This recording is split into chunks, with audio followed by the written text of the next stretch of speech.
สบายดีตัวนี้คือแอดมินดีและแอดมินน้อยจากดีน้อยโมเดลช็อปเนาะช่วงนี้ก็กลับมาในช่วงที่ประกอบหุ่นที่เฮาดองไว้เนาะแล้วก็มีหลายตัวอีกหลักๆก็คือหุ่นฮาโร่แล้วก็หุ่นไซคลาสคัสตอมเนาะแต่ก่อนประกอบก็คือชัวร์ไปแล้วเขาต้องได้มาเช็คแผงรันเนอร์ก่อนทำการประกอบแต่ว่ามื้อนี้แอดมินน้อยจะมาโตฮาโร่เนาะส่วนแอดมินดีก็จะมาโตกันดั้มอีกตัวหนึงกันดำอยู่เจ้ามวนกันดำมันเป็นมูวิสุทุกภาคกันดำมันลำบากเลยบางตัวมันบอกว่ามันกันพากันดำแต่มันบ่มันกันพาคือมูวิสุโอ้ยหนังน้อยเด้ โอ้ยว่าแล้วก็เกือบโตผิดเนาะแต่ว่าไขฮาโร่มันโตง่ายนี่บ่ได้มีอีหยังหลายโครงในโตแล้วๆแล้วก็โตแผงกรอบนอกมันที่ว่าเป็นโตมันแต่มันจะมีอยู่2อันที่เลือกก็จะเป็นแบบ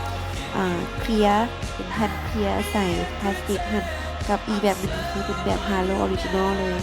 ส่วน FB นี่ประกอบยาวๆฝอยยาวๆก็ขายเครื่องให้ลูกค้าแต่ยังก็ชิดประกอบแล้วกับป้าทกขายังบ่พอให้ลูกค้าผมหักแอดมินขนาดเผาแอดเรื่องเอาเครื่องเฮ็ดจังได๋ถึงเอาเครื่องเสื่องนี่อะไรเฮ้ยหัวแกล้งเลยเนาะซุมเฮาก็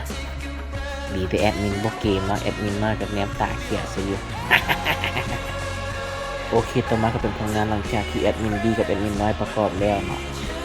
ขอบใจลูกเพจหลายๆเด้อฝากกดไลค์กดติดตามกดแชร์ให้เฮาเด้อและก็อย่าลืมอย่าพลาดคลิปต่อไปฝากติดตามให้เด้อบอกแล้วอย่าบอกสูตรเสื่องเครื่องหรือมีแอดหูอย่าเกม